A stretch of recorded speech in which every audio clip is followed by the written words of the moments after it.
Dear students, आज हम arithmetic series को यूज करते हुए कुछ और फार्मूले बना लेते हैं। यही सीरीज है, इसी को यूज करते हैं।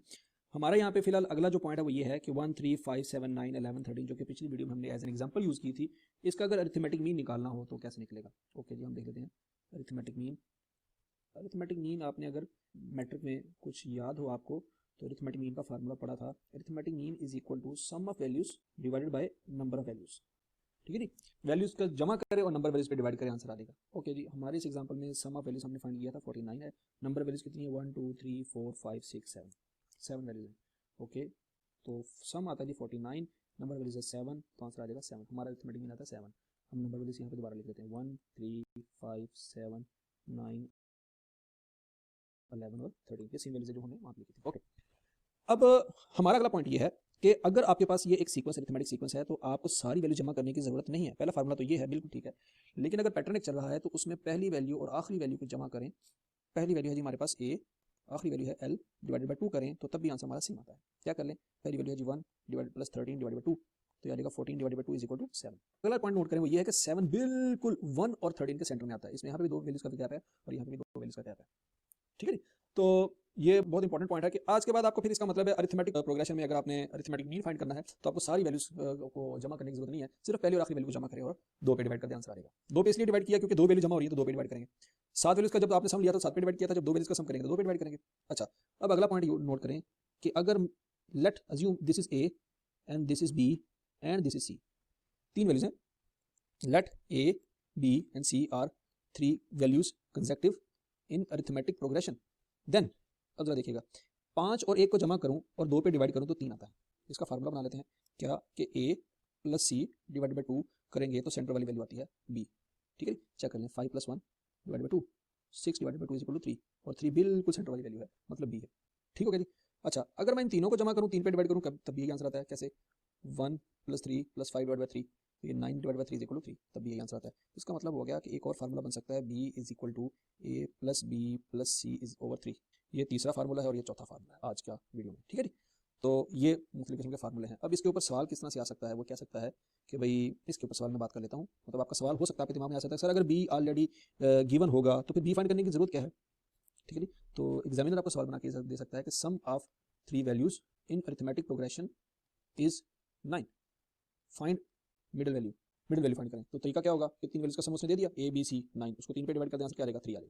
तो इस तरह से आप मिडिल वैल्यू फाइंड कर सकते हैं, और उसने आपको ना पहली वैल्यू दी ना दूसरी दी ना तीसरी, कोई वैल्यू नहीं दी, तो इस तरह से भी सवाल आ सकता है। ठीक हो गया जी। एक सवाल और भी आ सकता है कि वो ये कह सकता है कि 1 है और 13 है, there are 5 missing values above arithmetic progression, find all the values. ठीक है जी, जो मिसिंग वैल्यूज होती हैं उसको मीन भी कह सकते हैं क्योंकि वो बिल्कुल सेंटर में होती हैं, वो एक दूसरे के मीन होती हैं। फॉर एग्जांपल कैसे मीन होती हैं, देखें जरा, 1 और 5 का मिड पॉइंट निकालेंगे 3 आएगा। इस तरह से 7 और 3 का मिड पॉइंट निकालेंगे 5 आएगा, 9 और 5 का मिड पॉइंट निकालेंगे 7 आएगा, 11 और 7 का मिड पॉइंट निकालेंगे 9 आएगा, 13 और 9 का मिड पॉइंट निकालेंगे तो 11 आएगा। तो 3 से लेकर 11 तक सारे के सारे अरिथमेटिक मीन्स हैं। ये बात आपने इसी तरह से याद रखनी है। ठीक है, तो इसके लिए लफ्ज़ मीन्स भी इस्तेमाल कर सकता है, मिडिल वैल्यूज के लिए लफ्ज़ इस्तेमाल होगा मीन। अरिथमेटिक मीन कह दे या सिर्फ मीन कह दे। अच्छा जी, बहरहाल अब हमने देखना यह है कि इस क्वेश्चन में क्या क्या हमें डाटा गिवन है। सबसे पहली बात तो ये है कि 1 गिवन है, a गिवन है, ठीक है जी, लास्ट वैल्यू गिवन है 13 और नंबर वैल्यूज गिवन है। नंबर वैल्यूज कैसे पता लगा, 2 तो उसने क्वेश्चन में दी है और 5 वो मिसिंग कह रहा है, तो 5 प्लस 2 इज इक्वल टू 7। देखो हम मिडिल वैल्यू फाइंड करना चाहें कर सकते हैं, कैसे, पहली लास्ट वैल्यू गिवन है, तो पहली लास्ट वैल्यू गिवन है तो a प्लस l ओवर 2 करेंगे तो अरिथमेटिक मीन आ जाएगा 7 आ जाएगा। ठीक है, 7 आ जाएगा यहाँ पे बिल्कुल सेंटर में। लेकिन 1 और 7 को जब हम यूज करेंगे ना, दोबारा जमा करके 2 पे डिवाइड करेंगे, 8 ओवर 2 करेंगे तो आंसर 4 आएगा। हमें पता है कि सेंटर में इस एग्जांपल में कहीं पे 4 नहीं था, तो 4 नहीं आना चाहिए, मैंने ऊपर वाले एग्जांपल को ही कोट किया है, तो 4 हमारा आंसर नहीं आना चाहिए। तो यहाँ से आगे हम स्टक हो जाएंगे। तो सवाल को सॉल्व करने का तरीका ये है कि जब भी आपके सामने एक नया सवाल आए तो आपने नया फार्मूला सोचने की बजाय दिमाग लगाना है कि सर ने कितने फार्मूले पढ़ाए थे, सर ने जितने फार्मूले पढ़ाए थे उन्हीं में से किसी फार्मूले से सवाल सॉल्व होगा।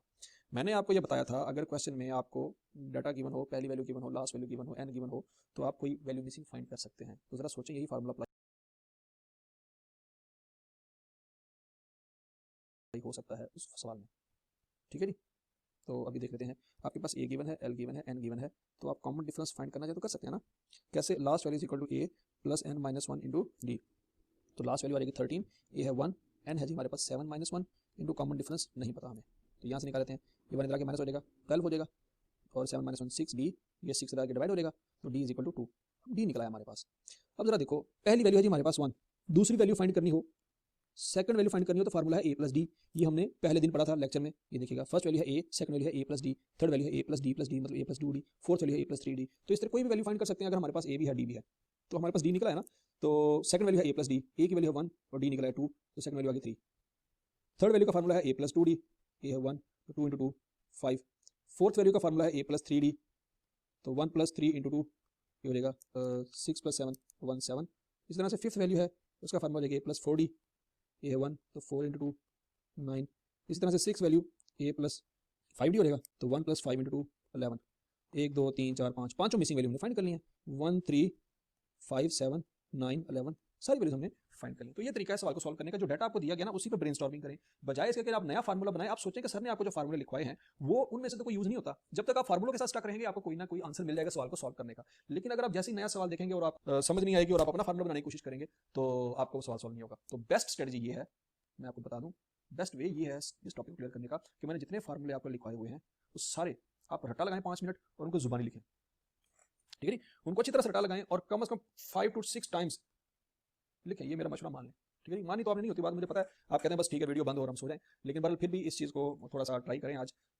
ये फार्मूला जितनी जल्दी आप क्लियर कर लेंगे ना उतना दिमाग में आपके, जब सवाल पढ़ेंगे ना तो आपके दिमाग में फार्मूला घूमेगा। लेकिन फार्मूला अगर आपके दिमाग में नहीं है ना तो सवाल पढ़ेंगे तो फार्मूला नहीं आएगा दिमाग में। तो पहले आप फार्मूला अच्छी तरह से पेपर पर लिखें, जुबानी पढ़ लें अच्छी तरह से 2-3 दफा, फिर उसको जुबानी लिखें। जब आपके दिमाग में आ जाएगा ना तब आप सवाल सॉल्व करेंगे तो आपसे ईजिली सारे सवाल होना शुरू हो जाएंगे।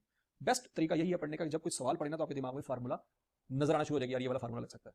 तो ये उसी वक्त पॉसिबल है जब दिमाग में फार्मूला होगा, ठीक है जी? तो होपफुली आपको ये अरिथमेटिक्स सीरीज के जितने भी सवाल थे वो आपको समझ आ गए होंगे। बाकी इंशाल्लाह हम अगली वीडियोस में क्वेश्चन सॉल्व करते हैं ताकि आपको मजीद इसमें क्लैरिटी हो जाए। थैंक यू जी, अल्लाह हाफिज़।